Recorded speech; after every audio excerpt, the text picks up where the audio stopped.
Hari Om Tat Sat. Hari Om Tat Sat. Jaya Guru. Jaya Guru. Yesterday came to me and said, Swamiji, I am doing meditation 1 hour in the morning and 1 hour in the evening. The meditation is all right. I have a vibration in my body. The mind is quite peaceful.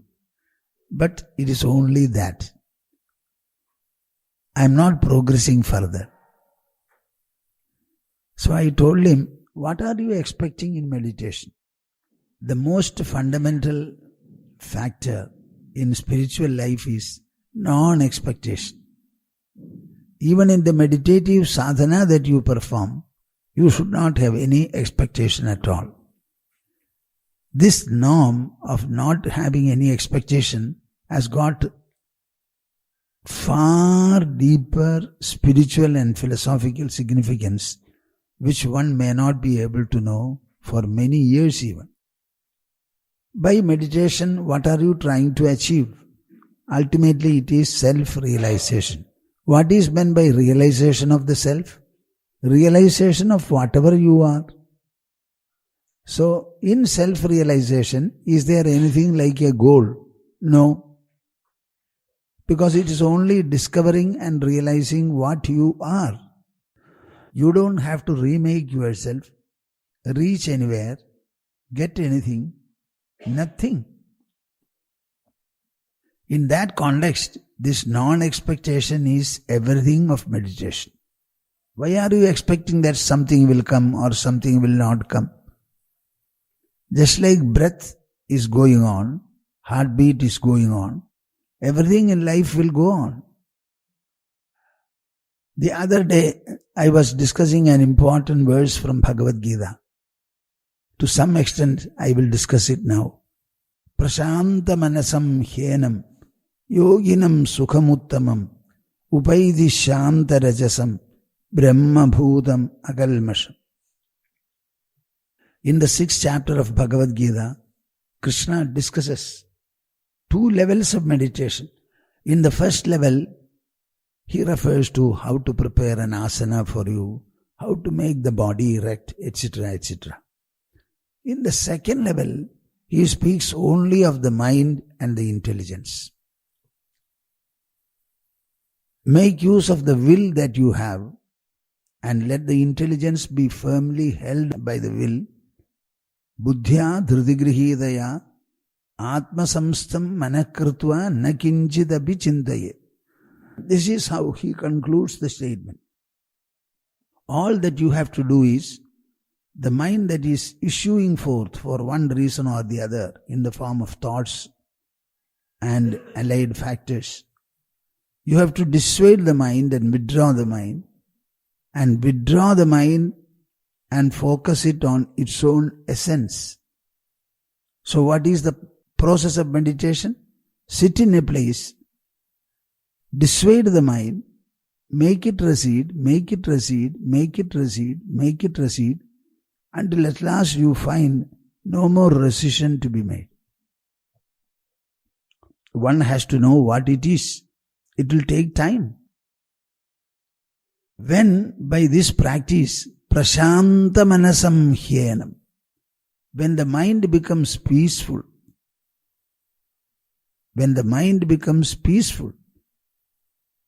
you were saying, I am peaceful.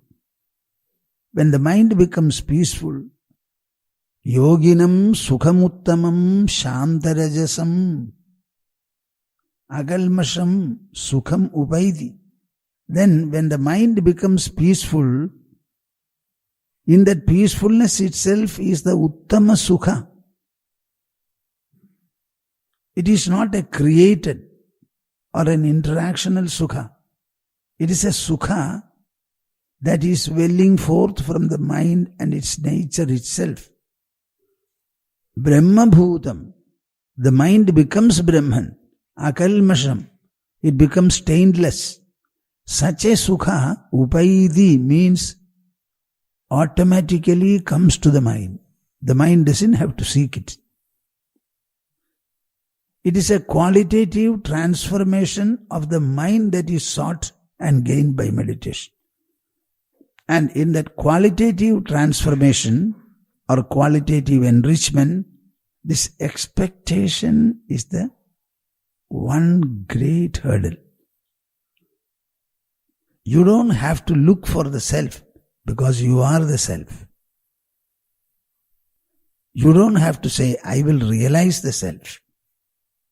The self is not even to be realized. It is already there. You are that. Do you realize your body? Or the body is already there? In the same manner, the presence in the body which makes you feel the presence of the body. What did I say? Just like you don't realize your body, you don't have to realize it, it is there. In the same manner, there is something besides the body which makes you feel the body. That is also equally there. Just like you don't have to realize your body additionally, you know it. In the same manner, you don't have to realize the self also because you are already that. Now such a self, what is it that we have to do? We don't have to do anything. That is what he said, na kinchidapi chintayet. Do not think. Is not expectation a thought process? So actual meditation is a crucible in which the mind becomes more and more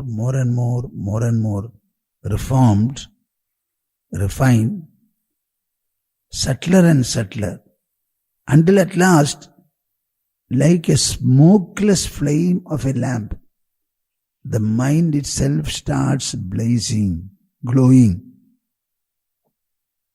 with all the peace and joy that you are looking for.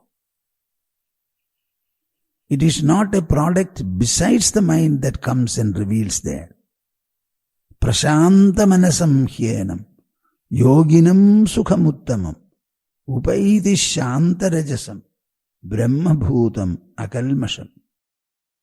All these are words you should contemplate upon. That is why I always say our scriptures and scriptural pronouncements are incomparable. Every word, when properly taken up and understood, it is not a word, it is not an idea. It is far more than that. It is a possession that you get. It's a treasure that you get.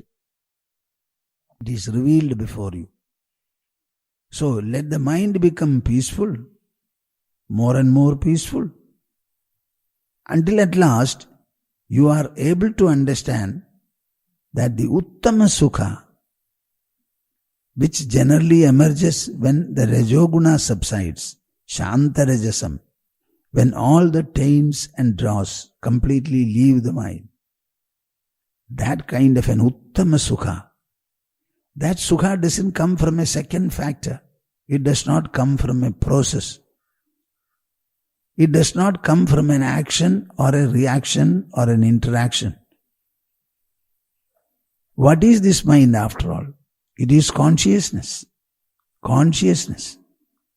That consciousness is what makes you sleep, makes you dream, makes you wakeful. Meditation is an effort during the wakeful hours. But in that meditation, no wakeful effects and interactions and reactions will be there. So the wakeful mind will practically be not the wakeful mind, but the self-mind or the spiritual mind. When does it become spiritual? When Uttama Sukha, taintless Sukha, Shantarajas Sukha automatically comes to it. It doesn't have to seek it. And all the others, will you remember what I talk? After years of meditation, what you find is, meditation is not necessary. What is required is purity of the mind. The purity climaxed by non-expectation in the true sense. that I am meditating, I have to achieve something. Today's meditation was favorable. Yesterday's was not. How will it be tomorrow? Why are you worried? By meditating, the self is not going to be additional self. By not meditating, the consciousness is not going to be minus something. By sleeping, you are not plus. By waking, you are not minus. And by dreaming, you are not anything further. You will sleep, you will dream, you will wake up. The wakefulness is not going to tarnish you. The dream is not going to taint you. The sleep is not going to embellish you. Each comes only to go. They may be mutual and complementary between themselves. They are mutual and complementary to themselves. But in them, by them, the self is neither embellished nor depressed. What do you think of a knowledge and a recognition of this kind? What do you think of such an individual who feels that I have nothing to get or to lose? The world cannot give me a plus or inflict a minus on me. Like the seasons, like the revolution of the earth, and maybe all the other celestial bodies. I am also subject to many vagaries of life, vagaries of nature.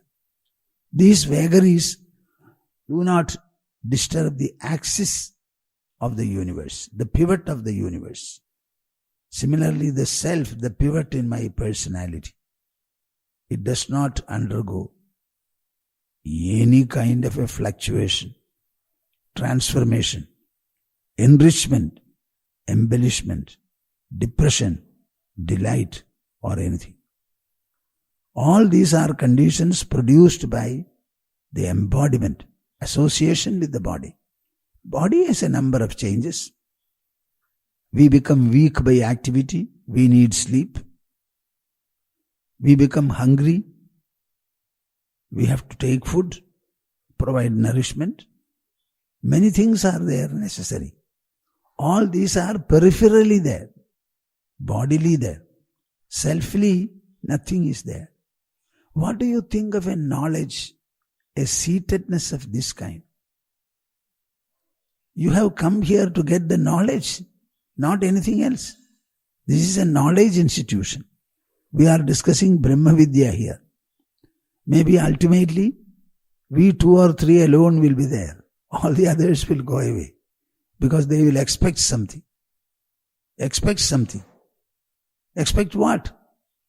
Siddhya siddhyo samo bhutva samatvam yoga uchyade. You should not aim at even the siddhi in meditation. Or you should not be obsessed by asiddhi in meditation. Just like siddhi and asiddhi are there for other interactions, for meditation also siddhi and asiddhi are applicable.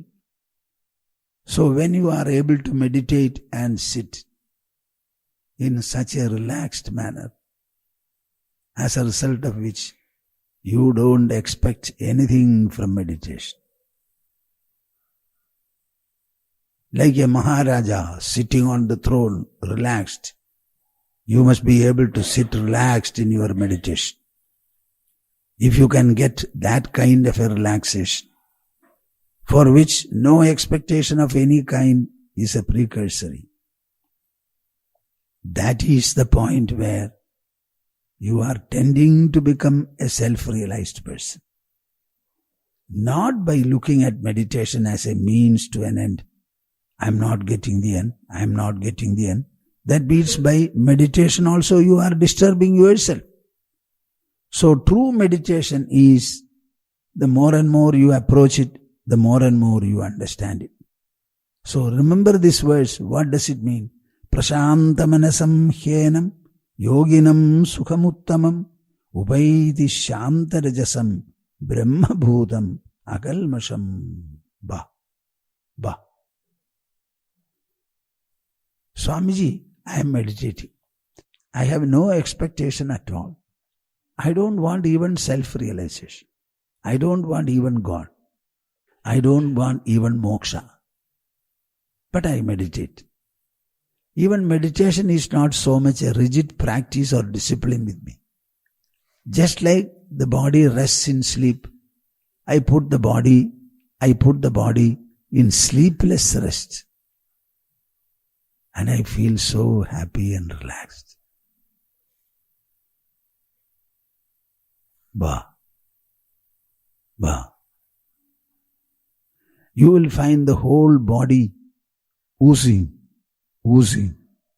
with a kind of a knowledge experience. Every cell will become vibrant with a wonderful experience. Normally we experience other things. We experience a thought. We experience a reaction, an emotion, a doubt, a discovery. Here, none of these things, kritrimas, will be there. Agritrama ananda. When all this artificial and cooking up, the process ends, you have a realization, a relaxation from head to foot. Ah.